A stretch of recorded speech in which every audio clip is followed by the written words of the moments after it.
falar de criança, vamos falar de regressão, vamos falar de psicologia. O aprendizado de uma criança nem sempre ela avança em linha reta. A gente sempre quer que a criança siga uma linha reta. Algumas vezes, sem a gente esperar esse comportamento, ele pode fazer o quê?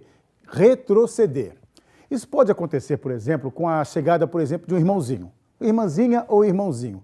A criança, de repente, ela volta a se comportar como um bebê, né? Quer ter atenção justamente para ela.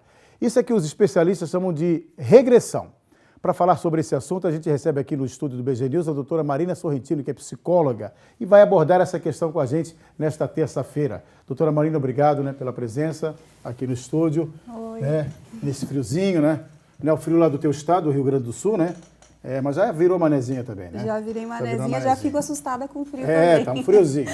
Doutora, por que esse tipo de comportamento acontece? A gente fala, vamos começar por crianças, mas atinge todas as pessoas também, né?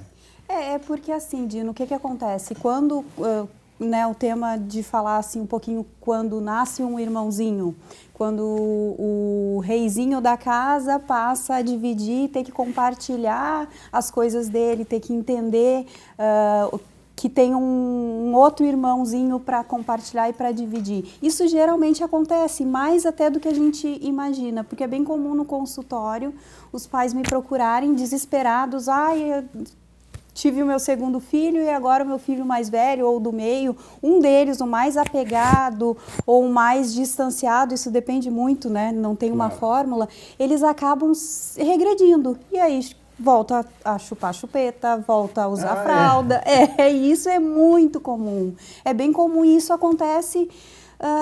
E os pais, eles têm que lidar com amor, com carinho, e aí eu trabalho com a orientação dos pais para eles entenderem o que fazer com essa criança que está nessa fase regredindo algumas questões. Agora isso acontece com os pais, por exemplo, que têm só um filho, né? Quando tem um filho só, quando vem o outro, que acontece essa mudança de comportamento. Porque quando você tem um filho, ele acha que ele é o centro das atenções, né? Ele se torna o centro das atenções. Não quer dividir nada com os outros, não é verdade?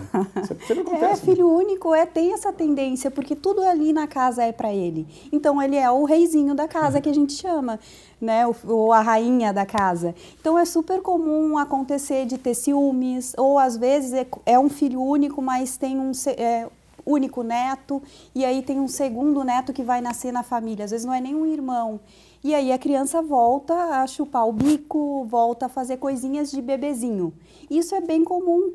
E o que eu indico para os pais é que eles possam incluir esse mais velho na rotina desse bebezinho que está chegando, a forma como os pais abordam essa chegada, a gravidez, a gestação, como eles incluem esse filho mais velho é super importante, é o que vai determinando alguns comportamentos. Doutora, existe para a criança, a gente fala muito de regressão, muita gente está em casa agora assistindo o BG News. O que é regressão? O que isso pode ajudar no comportamento de uma criança, até mesmo num adulto? Ajuda em muita coisa, a descobrir coisas do passado, a melhorar, inclusive no lado da criança, a melhorar até o desempenho e o desenvolvimento dela? Então, aí a gente passa a falar de regressão de idade. Quando a gente vai fazer um trabalho, por exemplo, eu trabalho no consultório com hipnose. Muitas pessoas me procuram para fazer uma regressão de idade para ter um entendimento daquilo que elas estão passando nesse momento, ou de uma dificuldade. Geralmente, né? A psicologia usa, todos os psicólogos trabalham com isso ou são poucos?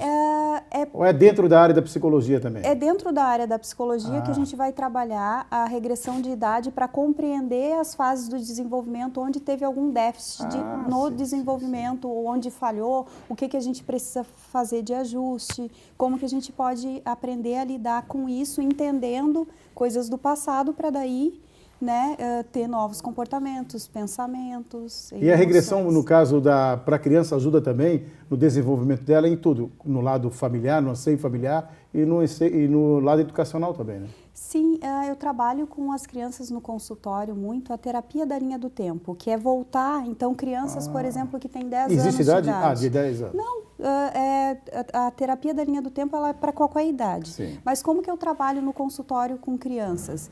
A terapia da linha do tempo é ir voltando nas fases do desenvolvimento, e aí com criança é sempre na forma da brincadeira. Trabalho com a hipnose também, e aí sempre brincando. E aí brincando a gente vai voltando. Às vezes eu peço alguns recursos para os pais, como fotos do desenvolvimento passado da criança, e quando ela era amamentada, antes dela nascer, e aí é assim que eu vou trabalhando com a criança a regressão de idade para compreender algumas coisas, onde que teve alguma coisa que a gente pode fazer pequenos ajustes para que essa criança possa seguir o seu desenvolvimento de forma adequada. Isso pode ser usado também para a fase mais adulta também, né? As pessoas que têm um comportamento um pouco diferente, querem se descobrir como foram, que podem mudar também, e podem mudar e melhorar também a qualidade de vida, doutora?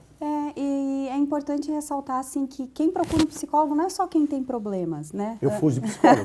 Eu fujo. Eu vou falar com psicólogo. Eu me lembro da época de estudante, né? Eu fazia de tudo para não ir falar com o psicólogo. Sim, os adolescentes... Mas deve-se procurar o psicólogo se tem algum problema, ou quer conversar, ou quer mudar de vida. Sim, né? Às vezes é só para desabafar, às vezes é para fazer pequenos ajustes. Eu faço muito atendimento de consultoria também com os pais, para eles entenderem algumas coisas dos filhos. Também, eu preciso entender ou reformular minha carreira. Não necessariamente é uma questão problemática. Então a psicologia ela pode ser usada na sociedade na sua totalidade, no geral, né? Não é apenas na questão do comportamento pessoal, pode ser o comportamento profissional, familiar, Sim. pode ajudar em muito também. Sim. É bom que as pessoas em casa que estão acompanhando o BG News nesta terça-feira saibam disso também. Eu vou para o psicólogo porque eu estou com um problema, eu sou doente. Não, também não, né, doutora? Essa também não é só função quando a gente está com um problema sério de saúde que pode procurar um psicólogo. Mas na questão de melhoramento de qualidade de vida também, seja pessoal e profissional, pode procurar um profissional da área. Sim, porque a psicologia ela está em todos os campos e o que a gente quer com a psicologia de levar, a terapia, a psicoterapia, é justamente fazer com que as pessoas se desenvolvam e desenvolvam um bem-estar, que elas se sintam bem, que elas se sintam agradáveis, que se sintam bem com elas mesmas. Essas são alguns dos objetivos da psicoterapia. Não necessariamente a patologia, a depressão, a síndrome do pânico, coisas que estão em alta, entende? A gente não precisa trabalhar só essas questões, a gente trabalha um ser humano como um todo. Tá certo, vamos valorizar esses profissionais aí que estão aí no mercado de trabalho para nos ajudar e nos auxiliar também. Doutora Marina Sorrentino, obrigado pela entrevista, uma ótima terça-feira e boa semana por aí, né? Tá certo? Grande abraço.